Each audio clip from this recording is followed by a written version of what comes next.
नमस्कार शेतकरी मित्रांनो, आपलं स्वागत आहे बळीराजा कॉर्नर यूट्यूब चॅनलवर। मित्रांनो, खरीप पीक विमा 2023 असेल तसेच रब्बी पीक विमा 2023 या संदर्भातील एक महत्त्वाचा अपडेट आहे। मित्रांनो, काही शेतकऱ्यांना अद्यापही या पीक विम्याचे पैसे भेटले नाहीत, तर काही शेतकऱ्यांना भेटले तेही 25% असतील। मित्रांनो, या शेतकऱ्यांना आता सरसकट हा पीक विमा देण्यात येणार आहे। तर मित्रांनो, यामध्ये जर पाहिलं तर जवळपास 18 जिल्ह्यांमध्ये या पीक विम्याचे वाटप करण्यात येणार आहे। या 18 जिल्ह्यातील काही महसूल मंडळांना काही निकषासाठी वगळण्यात आले आहे। तर मित्रांनो, यामधील ते 18 जिल्हे कोणते असतील, तसेच या 18 जिल्ह्यातील कोणत्या महसूल मंडळांना हा पीक विमा देण्यात येणार आहे, तसेच यामधील कोणते शेतकरी पात्र असतील, ही सर्व माहिती आज आपण या व्हिडिओमधून पाहणार आहोत। तरी चॅनलवर नवीन आला असाल तर चॅनलला सबस्क्राईब करून ठेवा। असेच नवनवीन व्हिडिओ आणि अपडेट आपण घेऊन येत असतो। चला तर मग व्हिडिओ सुरू करूया। मित्रांनो, खरीप पीक विमा 2023 अग्रिम पीक विमा वाटपाच्या संदर्भातील काही महत्त्वाचे अपडेट आहेत। मित्रांनो, राज्यातील शेतकऱ्यांना दिवाळीपूर्वीच अग्रिम पीक विमा अर्थात 25% पीक विमा वाटप होईल, अशा प्रकारे शासनाच्या माध्यमातून माहिती देण्यात आली होती। मात्र दिवाळी संपली। मित्रांनो, आता ऑगस्ट महिना आहे, अद्यापही शेतकऱ्यांना बऱ्याच साऱ्या शेतकऱ्यांना पीक विम्याचे वाटप झाले नाही आणि राज्यातील या शेतकऱ्यांना पीक विमा वाटप झालं नसल्यामुळे मोठ्या प्रमाणात शेतकऱ्यांमध्ये रोष निर्माण झालेला आहे। आणि मित्रांनो, याच पार्श्वभूमीवरती काल झालेल्या मंत्रिमंडळाच्या बैठकीमध्ये पीक विमाच्या वाटपाच्या संदर्भातील महत्त्वाची अशी चर्चा करण्यात आली आहे।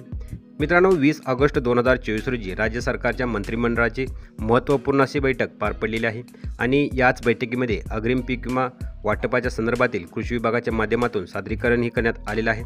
मित्रांनो, यामध्ये जर पाहिलं तर आज आपण कोणत्या जिल्ह्यातील शेतकऱ्यांना हा पीक विमा मिळणार आहे याची संपूर्ण माहिती आज आपण या व्हिडिओमधून पाहणार आहोत।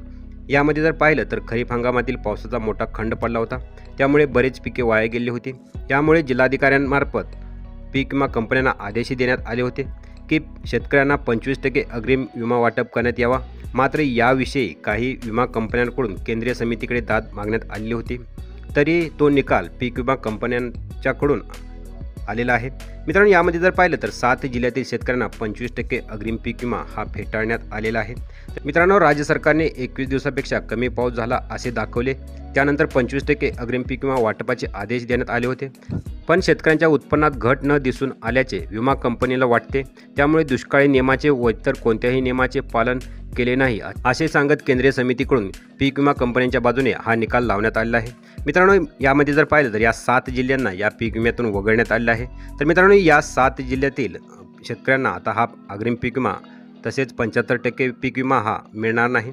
तर मित्रांनो, यामधील ते 7 जिल्हे कोणते असतील तर सर्वप्रथम आहे अहिल्यानगर, त्यानंतर नाशिक, सोलापूर, सातारा, अमरावती, लातूर, हिंगोली या 7 जिल्ह्यांमध्ये अग्रिम पीक विमा आणि 75% जो मिळणारा पीक विमा आहे तो देण्यात येणार नाही, म्हणजे हे जिल्हे या पीक विम्यातून वगळण्यात आलेले आहेत। तर मित्रांनो, यामध्ये जर पाहिलं एकंदरीत आपण जर पाहिलं तर या जिल्ह्यातील 24 जिल्ह्यांमध्ये या अधिसूचना काढण्यात आलेल्या होत्या आणि अधिसूचना काढलेल्या जिल्ह्यातील शेतकऱ्यांना 25% पीक विम्याचे वाटप हे दिवाळीपूर्वी केले जाईल अशा प्रकारची माहिती देण्यात आलेली होती। एकंदरीत राज्यातील 1,70,00,000 शेतकऱ्यांचे अर्ज हे 1 रुपयामधील पीक विम्यासाठी आलेले होते। मित्रांनो, त्याच्याच अंतर्गत या 24 जिल्ह्यातील अधिसूचनाच्या माध्यमातून 47 लाखांपेक्षा जास्त शेतकऱ्यांना पीक विम्याचे नुकसान भरपाई वाटप करणं अपेक्षित होतं। परंतु मित्रांनो, याच्यामध्ये काही जिल्ह्यांच्या माध्यमातून ज्या अधिसूचना काढण्यात आलेल्या होत्या याला पीक विमा कंपन्यांच्या माध्यमातून आक्षेप घेण्यात आलेले होते, तर काही जिल्ह्यांमध्ये या पीक विमा कंपन्यांच्या माध्यमातून कुठल्याही प्रकारचे आक्षेप नव्हते आणि याच पार्श्वभूमीवरती दिवाळीपूर्वी अग्रिम पीक विम्याचे वाटप होईल अशा प्रकारचे सांगून ज्या अग्रिम पीक विम्याचे वाटप देखील सुरू करण्यात आलेलं होतं। एकंदरीत पीक विम्यासाठी 47,63,000 शेतकऱ्यांना नुकसान भरपाई मंजूर करण्यात आलेली असून त्यांच्यासाठी साधारणपणे 1,954 कोटी रुपयांचे वाटप होणे अपेक्षित होतं। मात्र यापैकी 965 कोटी रुपयांची रक्कम ही दिवाळीपर्यंत या पीक विमा कंपन्यांच्या माध्यमातून वाटप करण्यात आलेली आहे। एकंदरीत 24 जिल्ह्यांमध्ये ज्या अधिसूचना काढण्यात आलेल्या होत्या त्यामुळे 12 जिल्ह्यांमध्ये कोणत्याही प्रकारचे आक्षेप नव्हते, पीक विमा कंपन्यांच्या माध्यमातून घेण्यात आलेले नव्हते आणि याच पार्श्वभूमीवरती या जिल्ह्यातील शेतकऱ्यांना पीक विम्याचे वाटप देखील करण्यात आलेलं होतं। त्याचप्रमाणे 9 जिल्ह्यात अंशतः आक्षेप घेण्यात आलेले होते। यामध्ये जर पाहिलं तर बीड आहे, बुलढाणा, वाशिम, नंदुरबार, धुळे, नाशिक, अहिल्यानगर, पुणे, अमरावती या 9 जिल्ह्यांमध्ये पीक विमा कंपन्यांच्या माध्यमातून आक्षेप घेण्यात आलेले होते। आणि याच्या संदर्भातील सुनवाई देखील चालू होती। याच्यामध्ये देखील पुणे आणि अमरावती या जिल्ह्यांचे वगळता इतर ठिकाणचे सुनवाई जवळजवळ संपलेली आहे आणि या जिल्ह्यातील शेतकऱ्यांसुद्धा लवकरच हा पीक विम्याचे वितरण हे करण्यात येणार आहे। मित्रांनो, अशा प्रकारे माहिती कृषी विभागाच्या माध्यमातून देण्यात आलेली आहे। याच्यामध्ये फक्त आता पुणे आणि अमरावती सुनवाई झाल्यानंतर या जिल्ह्यातील शेतकऱ्यांना पीक विम्याचे वाटप केले जाईल, अशा प्रकारची माहिती देखील कृषी विभागाच्या माध्यमातून देण्यात आलेली आहे।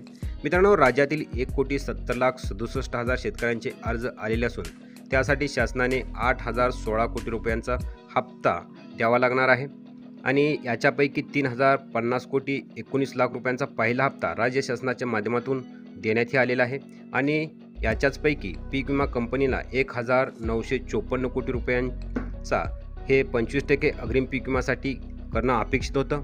परंतु मित्रांनो, यामध्ये काही शेतकऱ्यांना अद्यापही या पीक विम्याचे वाटप करण्यात आले नाही। मात्र पीक विमा कंपन्यांच्या माध्यमातून आक्षेप मागे घेण्यात आल्यानंतर सुद्धा अद्याप देखील शेतकऱ्यांना पीक विम्याचे वाटप करण्यात न आल्याने शेतकऱ्यांमध्ये मोठा रोष आहे। आणि मित्रांनो, आता या मंत्रिमंडळ बैठकीमध्ये जो निर्णय घेण्यात आलेला आहे त्यानुसार पीक विमा कंपन्यांना लवकरात लवकर पीक विम्याचे वाटप करण्यात यावे असे निर्देशही देण्यात आलेले आहेत। तर मित्रांनो, यामध्ये जर पाहिलं तर या 7 जिल्ह्यांना हा पीक विमा देण्यात येणार नाही।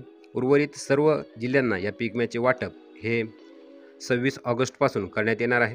तर मित्रांनो, ही माहिती कशी वाटली नक्की कमेंट करून सांगा। भेटूया का अशाच नवीन आणि माहितीपूर्ण व्हिडिओमध्ये। तोपर्यंत जय हिंद, जय महाराष्ट्र।